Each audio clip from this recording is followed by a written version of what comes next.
How many unspoken words build the walls between us? Li Wei stared through the floor-to-ceiling window of the Lujiazui office tower, 27 floors above the relentless pulse of Shanghai. Below, the Huangpu River snaked like a muddy dragon, ferries crawling across its surface, the Bun's colonial ghost standing stoic against the futuristic gleam of Pudong. The city was a monument to ambition, a relentless symphony of construction and progress. But all Li Wei felt was the tightening knot in his stomach, a familiar companion in this temple of glass and steel. His reflection stared back, pale and tired, glasses slightly askew, the image of a young architect drowning in expectation. Tomorrow was the presentation, the Zhongjin Tower project, his concept, his chance, and he feared his likely failure. The sleek, minimalist lines of the model on the conference table behind him felt less like innovation and more like an accusation. He adjusted his glasses, a nervous habit. The hum of the central air conditioning seemed amplified, each breath tight in his chest. Miss Chen Wan, his team leader, had already dissected his initial sketches with surgical precision yesterday. Insufficient wow factor, Li Wei, she'd stated, her voice crisp, devoid of warmth. And the integration with the podium levels feels unresolved. Rethink it. Sharpen it. The client expects landmark potential, not just another building. Each word had landed like a perfectly aimed dart, deflating his fragile confidence. He'd nodded mutely, unable to articulate the reasoning behind his choices, the subtle interplay of light and shadow he'd envisioned, the connection to the surrounding urban fabric he'd meticulously planned. The words caught in his throat, tangled in anxiety. He was good with lines, with software, with the silent language of structure. But navigating the currents of human interaction, especially under pressure? That was like asking him to design a skyscraper on quicksand. Later that evening, the oppressive gleam of the office tower gave way to the dense, humid air of the old city. He navigated the labyrinthine alleys of the Lilong near Laoximen, a world away from Lujiazui's sharp edges. Here, Shanghai breathed differently. The air hung thick with the scent of frying garlic, damp concrete, and night-blooming jasmine escaping from hidden courtyard pots. Laundry hung like prayer flags between tightly packed shikumen houses, their stone gates bearing witness to generations. This was where his father, Li Shu, lived. The house held the scent of aged wood, herbal medicines, and decades of quiet routine. Li Wei found his father sitting on a small bamboo stool in the cramped Tianjin courtyard, meticulously cleaning the parts of an old clock. Li Shu was a retired craftsman, a man whose hands spoke more eloquently than his mouth ever did. Silence was their primary mode of communication, punctuated by shared meals and nods of acknowledgement. "Baba!" Li Wei greeted him, perching awkwardly on another stool. His father grunted, a sound that could mean anything from hello to mild annoyance. He didn't look up from the tiny gears glinting under the single bare bulb overhead. Li Wei watched the practiced, steady movements of his father's hands. He needed to talk about the letter. The official notice, tucked heavily in his pocket, confirming the final stage of the neighborhood redevelopment plan. Time was running out, but the words wouldn't form. How did you ask your stoic father about being uprooted from the only home he'd known for 60 years? How did you breach a silence fortified by decades of unspoken grief and habit? "Work okay?" Li Shu asked gruffly, still focused on a minuscule spring. "Fine," Li Wei mumbled. "Busy. Big project." Another grunt. The silence stretched, filled only by the chirp of cicadas and the distant rumble of the elevated highway. Li Wei looked at the familiar grey brick walls, the carved wooden window frames, the history etched into every surface. This place was his father's anchor, his connection to Li Wei's late mother, to a Shanghai rapidly vanishing. The thought of it being replaced by another soulless high-rise felt like a physical ache. But the conversation stalled before it even began. Another wall erected between them, built brick by silent brick. He left an hour later, the notice still in his pocket, the weight of unspoken words heavier than ever. The presentation was a disaster. Not a dramatic explosion, but a slow, excruciating implosion. Li Wei stood before the clients, Miss Chen's impassive face watching from the side, his voice thin and reedy. The carefully rehearsed lines evaporated under the weight of expectant eyes. He clicked through slides, mumbling technical specifications, losing the narrative thread of his own design. When questions came, sharp and probing, he stammered. He felt his face flush, his palms sweat. He saw the clients exchange glances. He couldn't articulate the core concept, the landmark potential Miss Chen demanded. He just froze. After the clients left, ushered out with polite smiles by Miss Chen, her composure finally cracked. She didn't raise her voice, which somehow made it worse. "Li Wei," she said, her tone dangerously quiet, turning to face him in the now empty conference room. The model of his design stood between them like a failed promise. "That was unacceptable. You were unprepared, unconvincing. You made us look amateurish." She paused, letting the words hang in the air. "This project is critical. I need someone who can communicate vision, not just specs. I'm seriously reconsidering your role." Each word was a hammer blow, reconsidering his role. The floor seemed to tilt beneath him. He wanted to defend himself, explain the pressure, the late nights, the sudden lack of confidence. But all that came out was a choked, I understand." "Do you?" Miss Chen's eyes narrowed. "Consider this your final warning.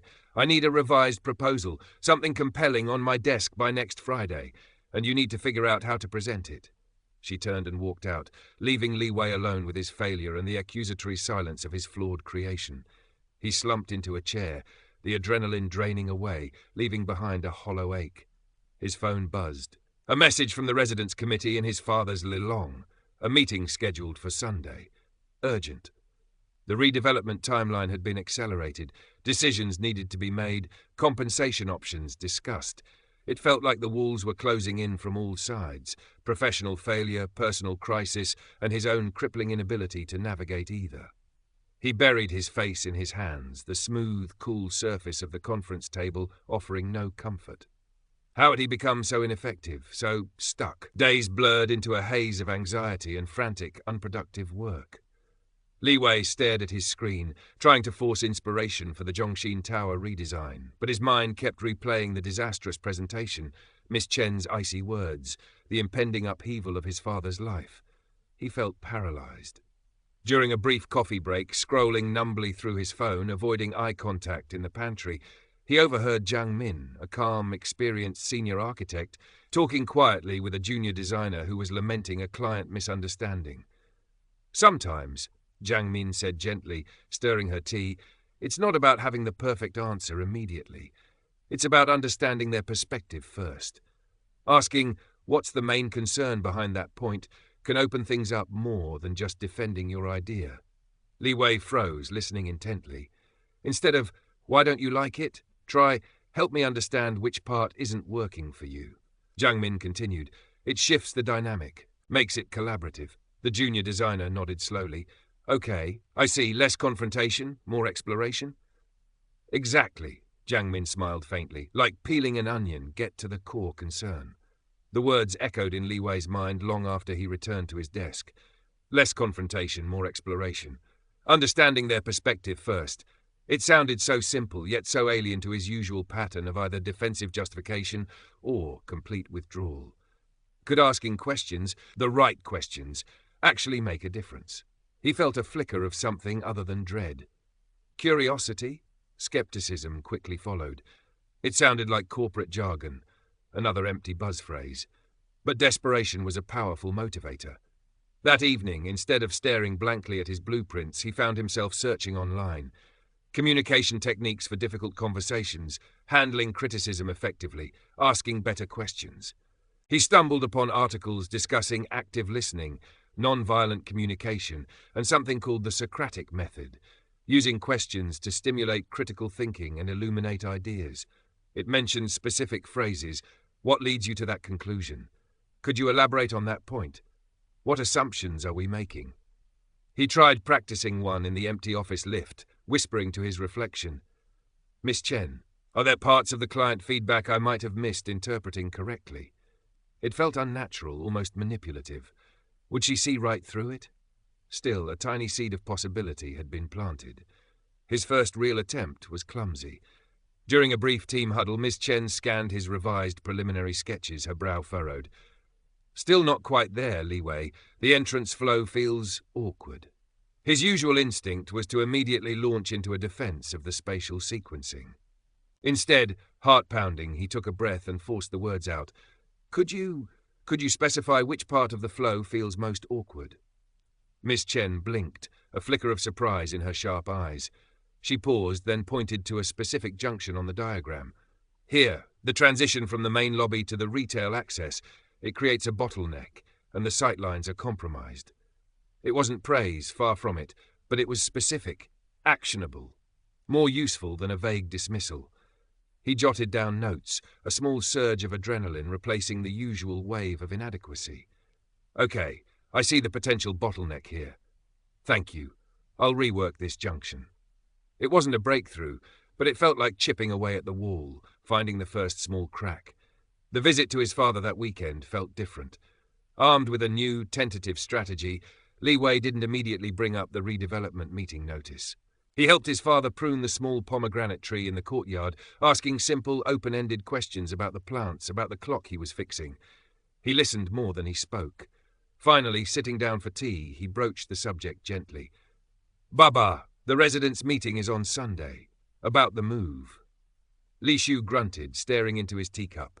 The familiar silence descended. Instead of filling it with anxious chatter or retreating, Li Wei waited. Then he tried, his voice soft. "I'm just curious what you're thinking about all this change." His father shifted on the stool. "Thinking? Nothing to think about. It happens." His tone was dismissive, closing the door. Disappointment pricked Li Wei. It hadn't worked, but he remembered Jiang Min's words, peeling an onion. Maybe one question wasn't enough. He didn't push. He simply nodded. "It's a big change," he said quietly. They finished their tea in silence, but it felt less strained than before. As Li Wei was leaving, his father spoke, his back still turned. "That tree," he gestured vaguely towards the pomegranate, "your mother planted it.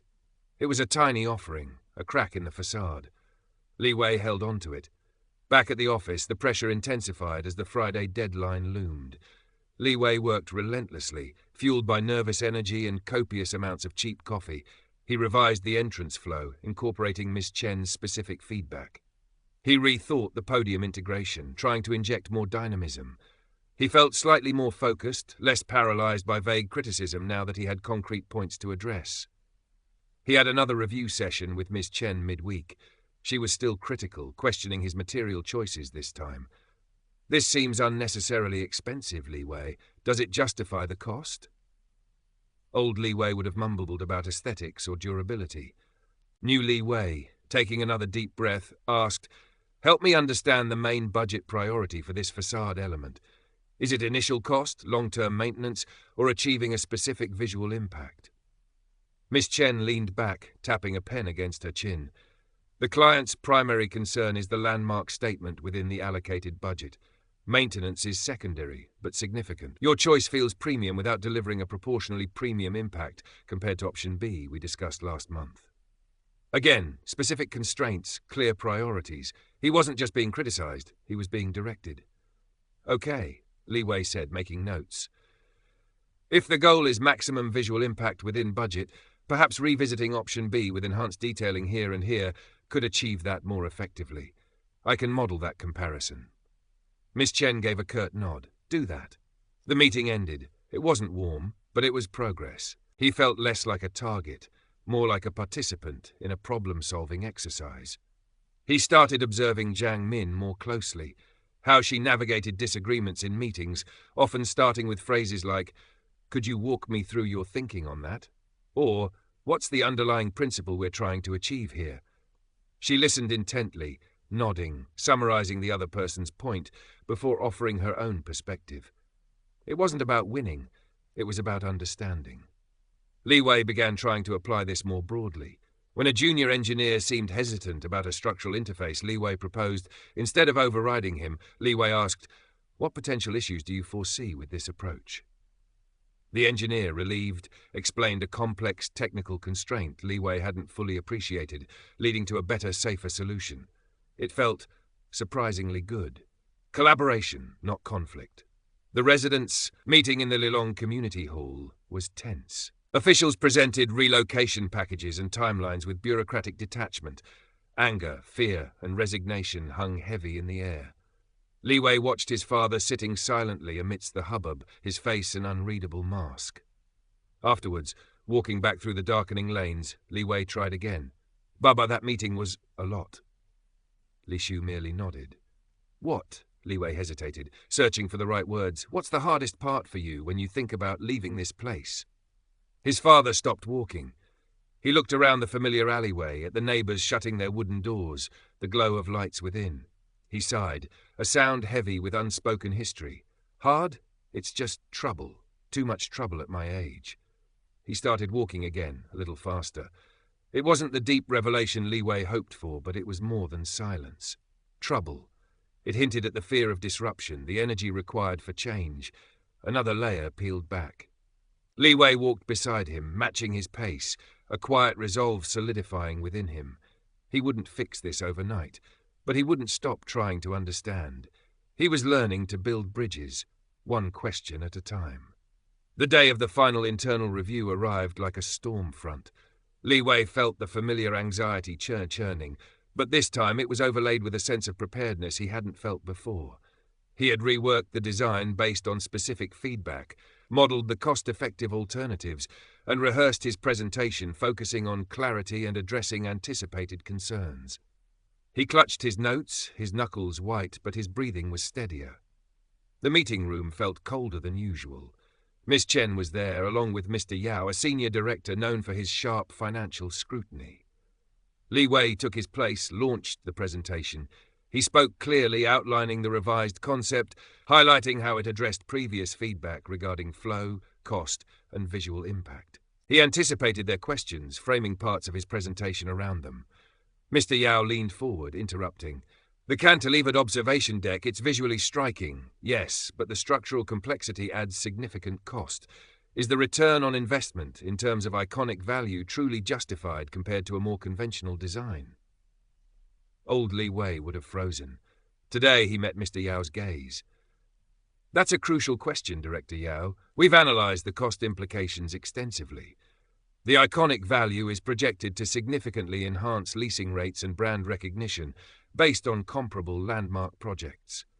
However, he clicked to a slide showing an alternative. We also developed this modified design, which retains a strong visual identity with reduced structural complexity and approximately 15% cost savings. The key trade-off is a slightly less dramatic profile. He paused. From your perspective, what balance between iconic statement and budget optimization best serves the client's long-term goals for this property? He had turned the interrogation into a strategic discussion. Mr. Yao raised an eyebrow, surprised by the directness and the prepared alternative. He exchanged a look with Miss Chen.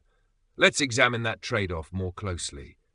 The discussion continued, intense but constructive.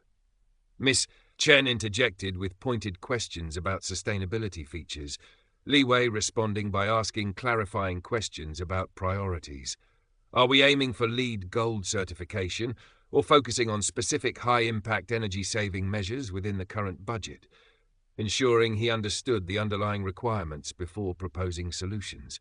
He wasn't just defending, he was engaging, using questions to navigate the complex web of expectations. He felt a sense of agency he'd never experienced in this room before. He was holding his own, not through aggression, but through inquiry. When the meeting concluded, no final decision was made, but the atmosphere was different. Miss Chen gave him a brief, almost imperceptible nod as they filed out. Better, Li Wei. Much clearer. It was the highest praise he'd ever received from her. The knot in his stomach had loosened, replaced by a weary but profound sense of accomplishment. That weekend felt pivotal. He went to his father's home not with dread, but with purpose. The Lilong seemed quieter, imbued with a sense of impending loss. He found Li Shu in the courtyard, sorting through a dusty wooden box filled with old photographs. Li Wei sat beside him, picking up a faded black-and-white picture of his young parents, smiling, standing before this very house. They sat in comfortable silence for a while, the shared history palpable in the air. Li Wei finally broke it, his voice gentle. "Baba," he began, looking not at the relocation forms but at his father's worn hands, "we've talked about the trouble, the inconvenience of moving, but beyond all that practical stuff." He hesitated, gathering his courage. "What makes this place truly feel like home to you?" Li Shu's hands stilled. He stared at the photograph Li Wei held. His usual stoic mask seemed to waver. "Home," he murmured, the word thick with emotion. "Your mother, She loved this courtyard, planted that pomegranate tree the year you were born. He traced the edge of the photo. Every corner has a memory. Li Wei waited, breathing shallowly, afraid to break the spell. Leaving, Li Shu continued, his voice raspy. It's like losing her again, losing myself. He looked up, his eyes glistening, meeting Li Wei's gaze directly for the first time in years. This new city, all glass and steel, it's not for old bones like mine. Where do I fit? Who will remember this lane, these lives? The vulnerability poured out, raw and unfiltered, washing away decades of silence. He spoke of loneliness, of feeling adrift in a city that relentlessly tore down the past, of his fear of being a burden. Li Wei felt tears prick his own eyes. He reached out, placing a hand tentatively on his father's shoulder. "Baba," he said, his voice thick. "I didn't know. I didn't understand." He didn't offer easy solutions or false platitudes. He just listened, truly listened, absorbing the weight of his father's unspoken fears and sorrows. He asked more questions, gently probing. What memories here are the most precious? What are you most afraid of losing? Each answer forged a stronger connection, rebuilding the bridge between them, piece by painful, honest piece. The external problem of the redevelopment remained, a complex knot still to be untangled.